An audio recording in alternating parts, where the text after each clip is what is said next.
Graça e paz, igreja. Glória a Deus. Pode sentar. Estou muito feliz de estar aqui nessa manhã. Que culto abençoado. Que culto abençoado. A presença de Jesus está aqui neste lugar e isso já valeu a pena, né? Amém? Estou muito feliz quando começou o culto, eu fiquei observando as meninas dançando. Parabéns, meninas, que coisa linda. E o Sam tá aqui em cima, não vai me deixar mentir. Não estava no repertório a música que elas iam. E aí eu falei, Sam, vamos cantar. Aí o Sam, mano, mas a gente não vai ensaiar. E aí acabou, a gente ia cantar essa música aqui. Que bom que deu errado, né? Foi Deus, que vocês iam cantar ela aqui. Glória a Deus. E teve um momento, eu falei, Senhor, vou falar se eu não esquecer. Tem muita música pela frente. Só que aí a pequenininha veio dançar na minha frente, o Senhor me lembrou. Enquanto vocês estavam dançando, meninas, foi muito legal, porque o ministério de dança de vocês deu para ver que tem uma junção de gerações. Então nós temos as mais velhas, nós temos as pequenininhas, nós temos as adolescentes que estão no meio termo. E é muito interessante que enquanto o povo de Israel estava em guerra, indo conquistar a terra prometida, no processo, no caminho, eles estavam perdendo a guerra quando Moisés estava com os braços abaixados. O Senhor, Ele nos chama para um link de gerações. Enquanto a geração de Moisés está com os braços erguidos, a geração de Josué está em campo de batalha lutando. Então, meu irmão, não é apenas uma conferência de jovens, porque os jovens permanecem em pé quando homens, adultos, gerações de Moisés, são pedra para eles, são fortaleza, é oração, é ajuda.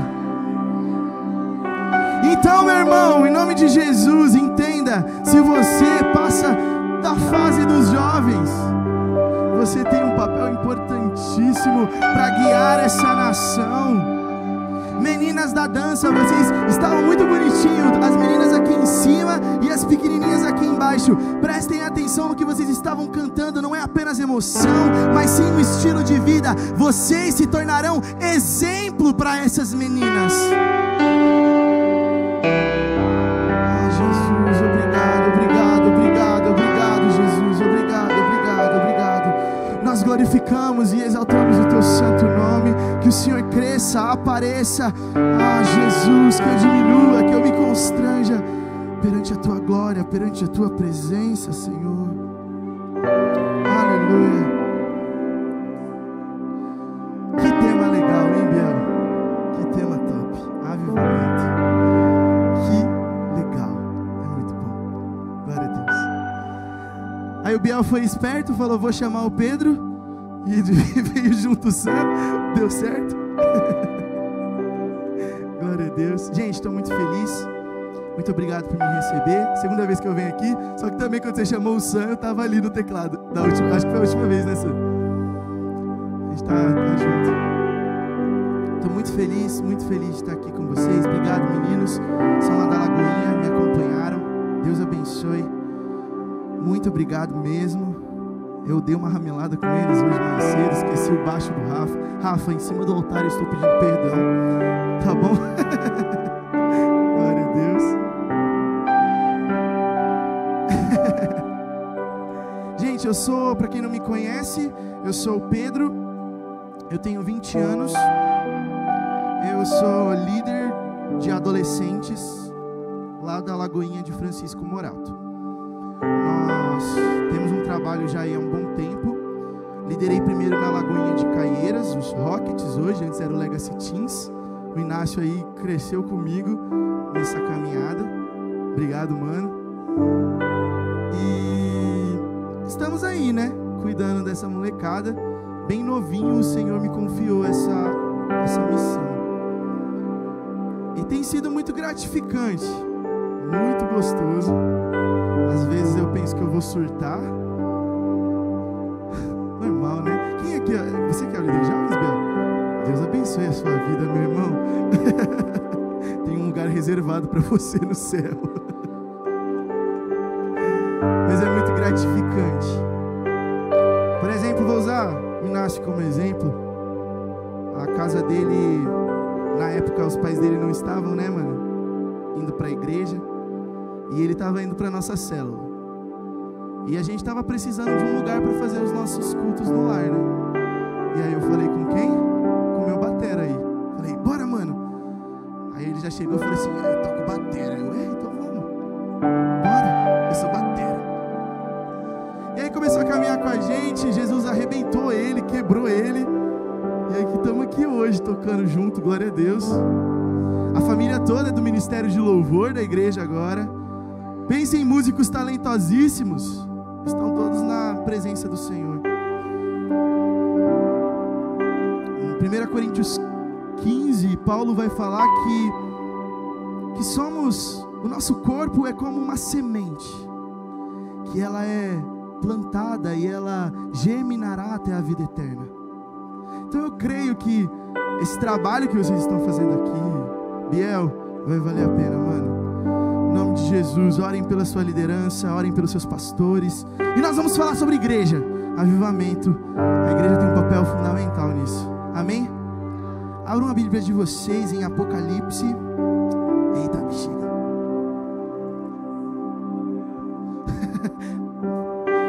O irmão vem pregar Apocalipse, o pessoal já fica... Jesus. Capítulo 2. Versículo 12, vixe, é uma carta para uma das igrejas, meu Deus do céu, e agora?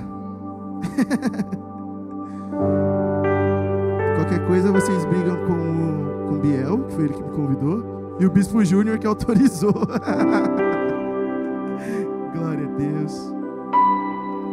Primeiramente, enquanto vocês procuram, e nós vamos orar ainda, eu quero dar uma breve introdução. Eu gostei muito desse altar aqui, dessa mesa, muito bonita. Gente, que igreja linda, viu? Deus abençoe. Tá muito bonitinho. Meu Deus do céu. Bom, Paulo, em uma das cartas, ele diz que a sabedoria de Deus para os mortos é loucura. Amém? Gente, se vocês não estiverem entendendo, faz uma cara de que eu volto atrás, viu? Vamos com calma. Então, Paulo ele diz que os mortos não compreendem a sabedoria de Deus. Amém? Me ajuda a pregar. Vocês estavam fervorosos, eu quero na palavra também. Então, o que nós entendemos? Que aqueles que estão fora da presença, esses são considerados mortos. Amém? Certo? Então, quando eu tenho um encontro com Cristo, vida é gerada em mim, eu sou avivado. Então quando eu digo avivamento, é ressurreição espiritual em massa. Então quando eu digo que o Brasil vai viver um avivamento, eu digo que vai ter uma conversão em massa na nossa nação. Aleluia. E quando eu digo conversão, eu digo o que o nosso amigo Paulo, que o tio Paulo falou para nós. Ele diz o quê? Que uma vez que eu coloquei os meus olhos, nada mais me satisfaz.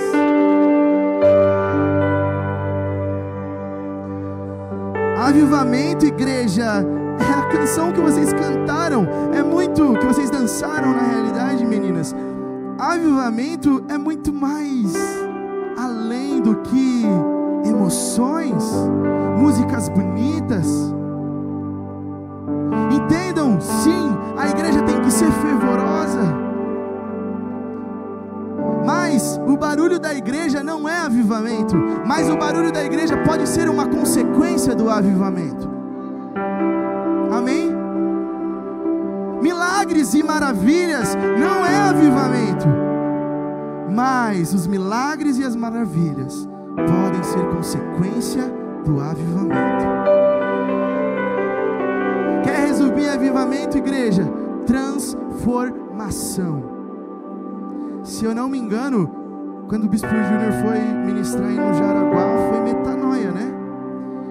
Avivamento é metanoia, é mudança de mente. O Senhor está chamando as igrejas para uma transformação. Como diz em Romanos 12:2, não é mesmo? Não se amoldem aos padrões desse mundo, mas tenham uma renovação da sua mente, através do conhecimento do que, igreja? Da palavra do Senhor. Transformação. Transformação. Então, gente, pode ser um pouco clichê que eu vou dizer, mas Jesus vai mudar a sua vida. Sim. Chega disso, de cultos extraordinários no domingo e uma segunda-feira apática. O Senhor nos chama para transformação. O Senhor nos chama para mudança. Então, quando nós vivermos um avivamento, teremos homens e mulheres parecidos com Cristo Jesus. E eu não estou dizendo apenas de pessoas que vão se converter, mas estou dizendo de odres velhos dentro da igreja que não mudaram e precisa de transformação. Eu estou dizendo de mim e de você, meu irmão. Estou falando de você, jovem, que é difícil pra caramba lutar contra o pecado. Aquele pecado que está te acompanhando há tanto tempo. Aquele pecado que só você sabe o que é. Pode ser clichê, mas eu digo, Jesus tem cura para você e tem libertação para você. Porque é isso que Jesus faz. Jesus, ele é incrível. Ele não apenas passa num lugar e quer que fique do mesmo jeito. Ele quer transformar o lugar. Vamos ler Apocalipse. Apocalipse, capítulo 2. Quem achou diz amém. Todo mundo achou? Glória a Deus. Se não achou, pessoal, parabéns, viu, galera do telão. Eu sei que o Samuel é chato pra caramba, puxa um monte de música aleatória, né? Deus abençoe a vida de vocês, viu? E obrigado. Vamos ler, gente. Versículo 12. E ao anjo da igreja em Pérgamo escreve: estas coisas diz aquele que tem a espada afiada de 2 gumes. Eu conheço as tuas obras e onde tu habitas, onde Satanás está assentado. E tu retens o meu nome e não negaste minha fé, mesmo naqueles dias em que Antipas foi meu mártir fiel e foi morto entre vós, onde Satanás habita. Mas eu tenho umas poucas coisas contra ti, porque tens aí os que sustentam a doutrina de Balaão, que ensinava a Balaque a lançar uma pedra de tropeço diante dos filhos de Israel, para comerem coisas sacrificadas aos ídolos e para cometerem fornicação. Assim também tem os que sustentam a doutrina dos nicolaítas, a qual eu odeio. 16. Arrepende-te, senão eu virei a ti rapidamente e lutarei contra eles com a espada da minha boca. Até aí tá bom. É forte isso, né, gente? Meu Deus do céu. Misericórdia.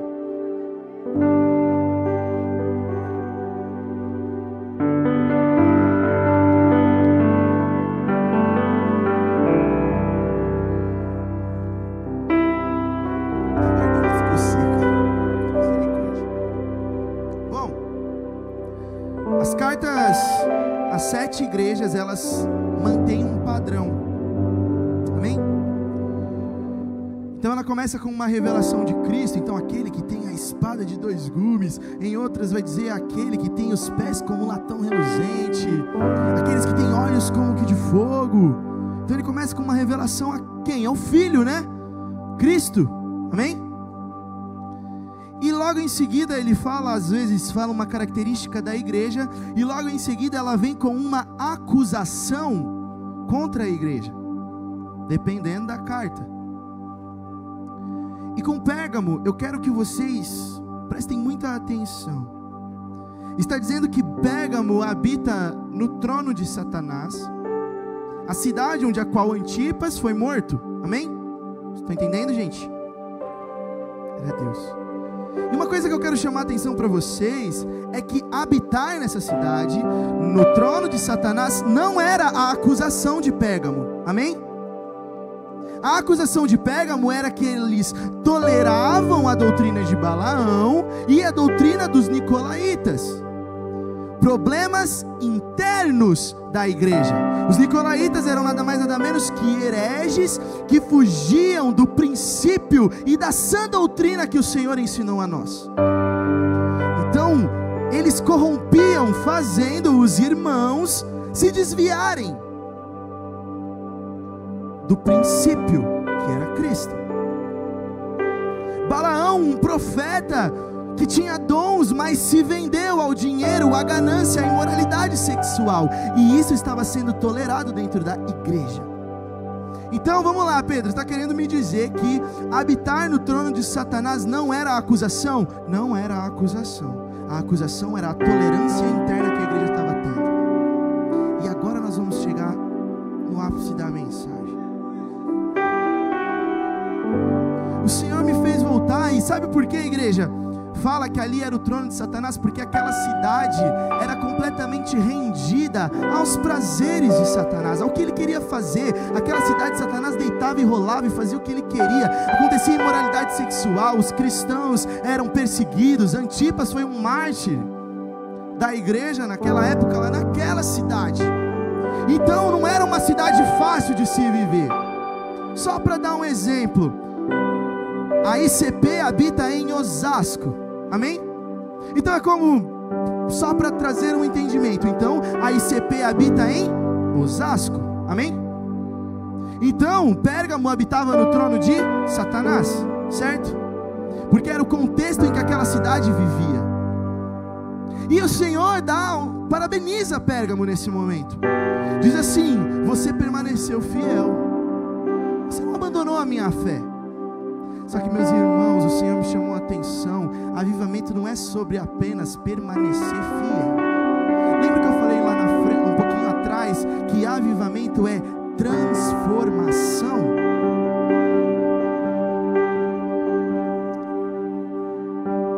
Vamos lá. O Senhor está chamando a igreja para um movimento, um avivamento apostólico. O que seria isso? Apóstolo não foi Jesus que falou pela primeira vez: vocês são os meus apóstolos. Apóstolo, gente, era usado lá no Império Romano, no Império Persa, lá atrás. O que acontecia?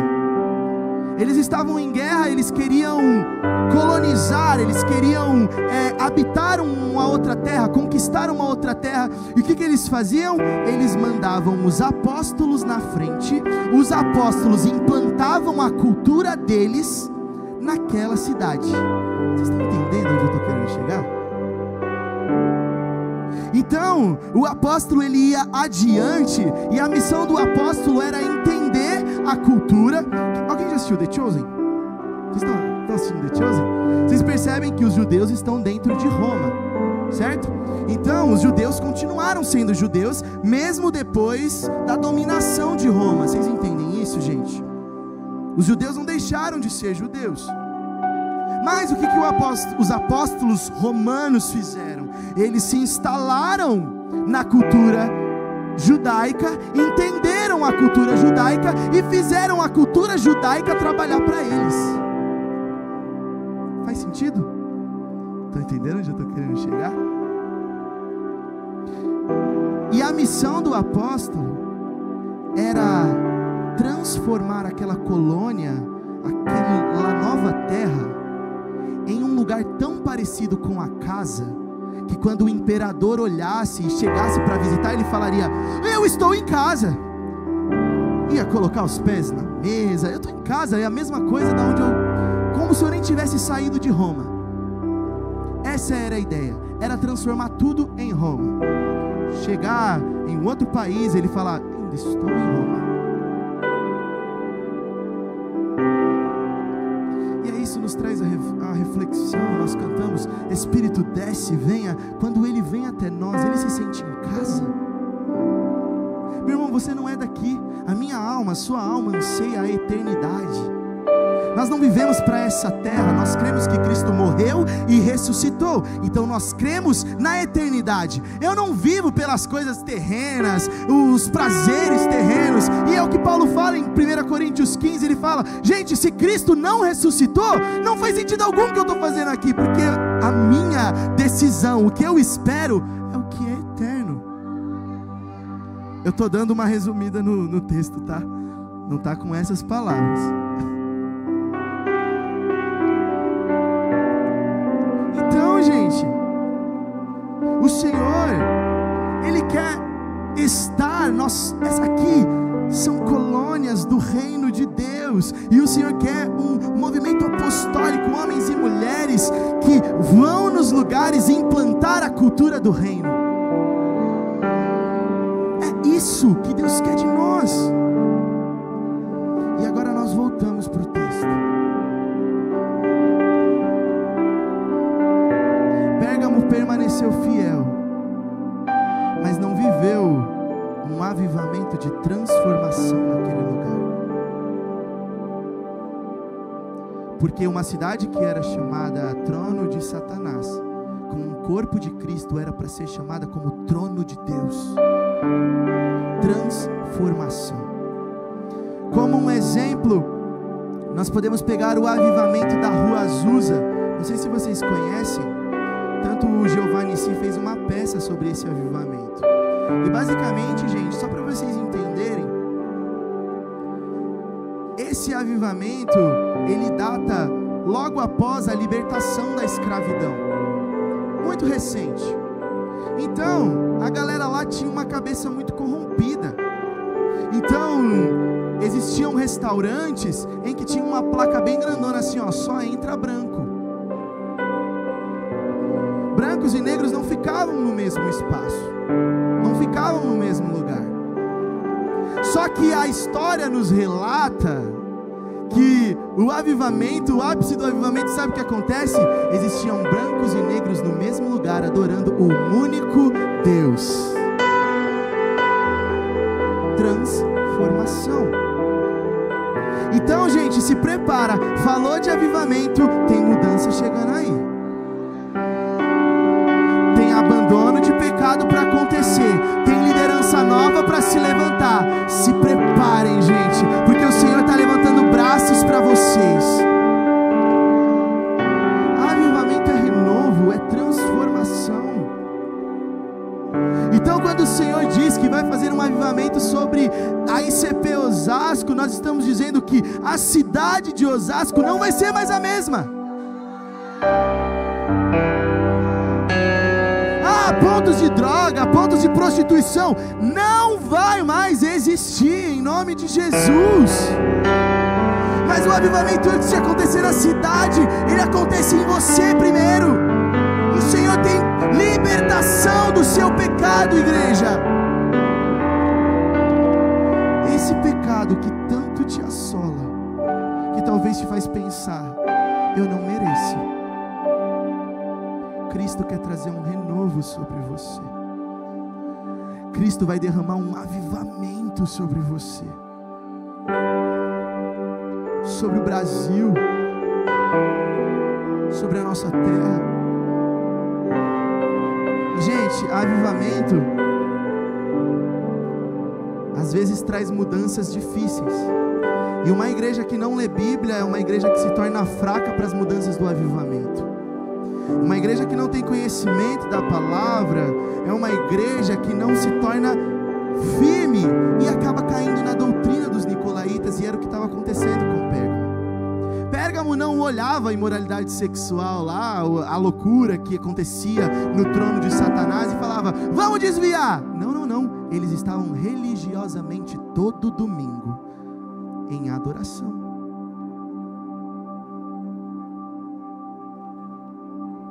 É aí que a gente começa a se identificar um pouco, né? Ou é só a Lagoinha de Morato? Dói, né, gente?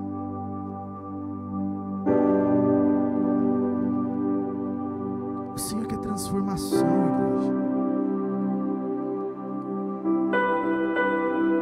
Não são apenas cultos e momentos, tocar, ver os meninos cantando, sabe? Não é apenas passar um projetor, meu irmão, não é apenas, né, montar os equipamentos, não é apenas a estrutura da igreja, mas é sobre Cristo Jesus.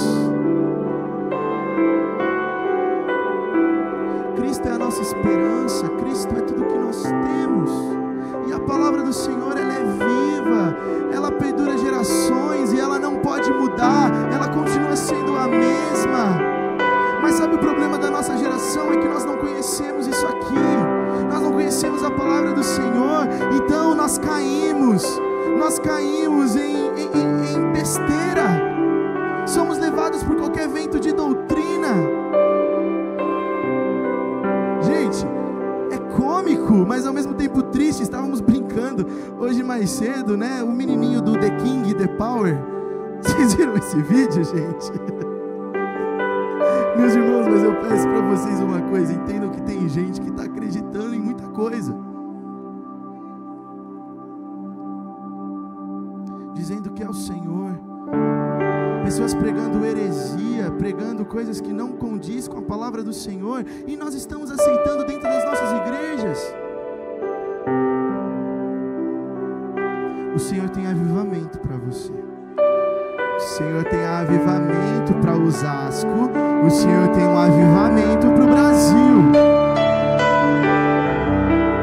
Quando eu digo que Ele tem um avivamento, eu digo que o Senhor quer que você mexa no seu interior. O Senhor quer que você abandone o teu pecado. O Senhor quer que você endireite as veredas. O Senhor quer que você caminhe de acordo com a vontade do Senhor.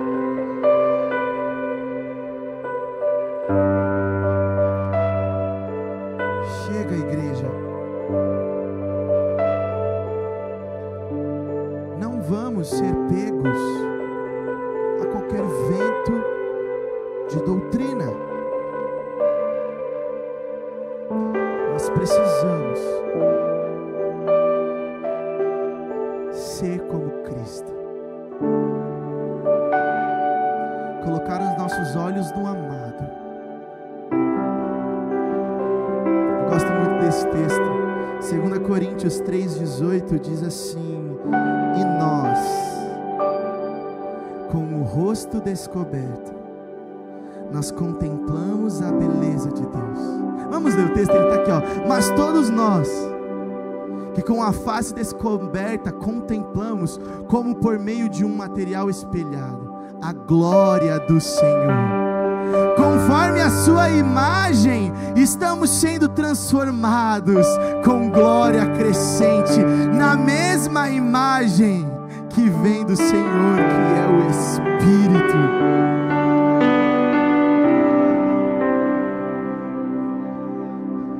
Com o rosto descoberto. O que Paulo está dizendo? Não é o bispo, não é o Biel, meu líder, mas são homens. E a partir do momento que eu entendo que ele não é apenas o altar, e eu entendo que ele é como um de nós, que ele tem as suas fraquezas, que ele tem as suas dificuldades, que ele tem as suas limitações, que ele carece de Cristo tanto quanto você, ou quem sabe até mais. Quando nós entendemos, unidos, eu paro de olhar para o Biel. E aí que se o Biel errar para mim, tanto faz, tanto fez, porque eu não estou mais olhando para ele, eu estou olhando para Cristo. Nossa, olha o irmão do louvor, ele estava aqui em cima do altar nesse exato momento, que não sei o que, meu irmão, é Cristo.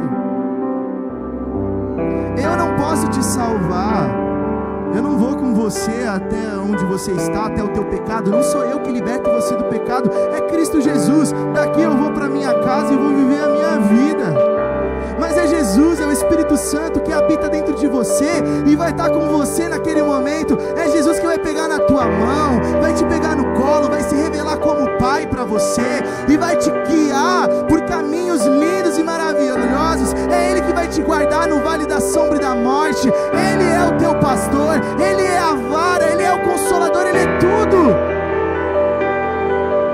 É Cristo Jesus. Jesus. Não sou eu, não é o Samuel, não é os líderes, não é a igreja, mas é Cristo.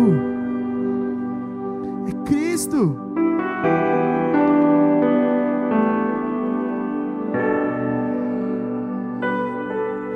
E isso é uma palavra um pouco perigosa,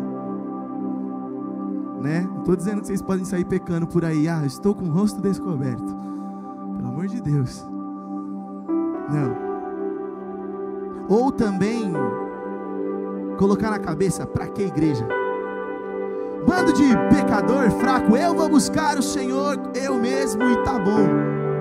Meu irmão, deixa eu falar uma coisa. A palavra fala que Cristo ele é o cabeça e a igreja é o corpo. Ou seja, sem a vida em comunidade, nós não temos a revelação completa de quem Cristo é.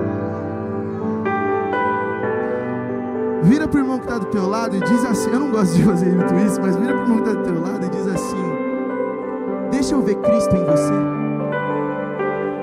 Agora você vira para o outro irmão que está do lado e fala assim: deixa eu ver Cristo em você.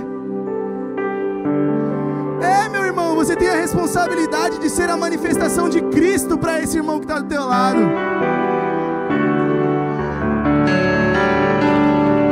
Você tem a responsabilidade.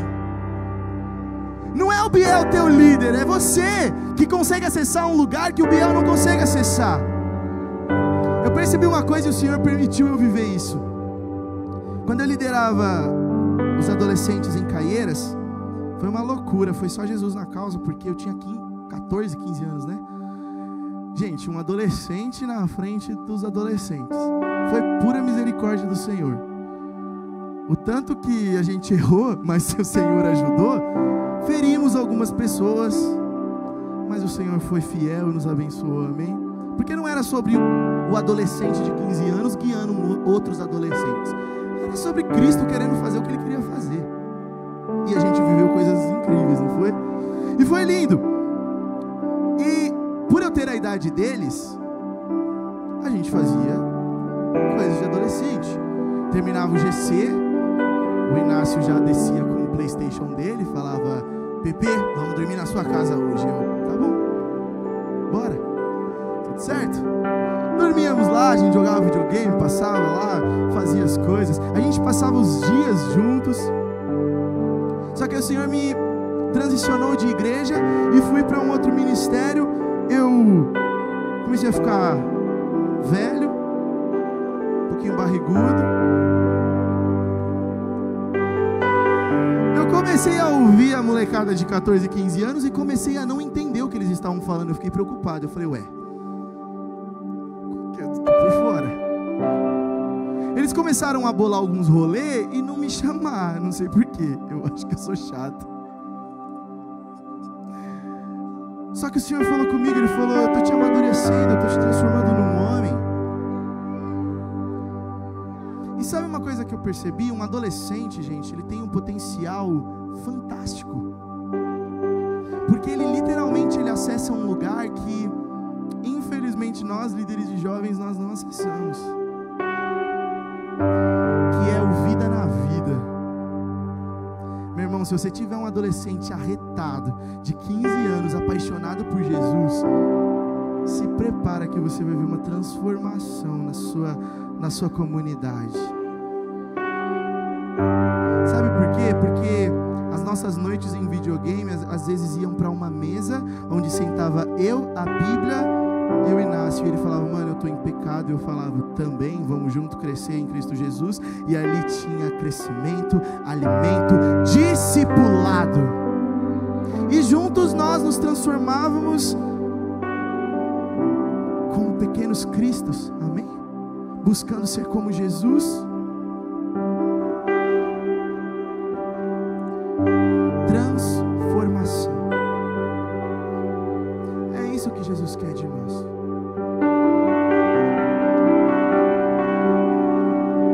Transformação. Vou chamar os meninos já aqui na frente. Vou começar a encerrar já.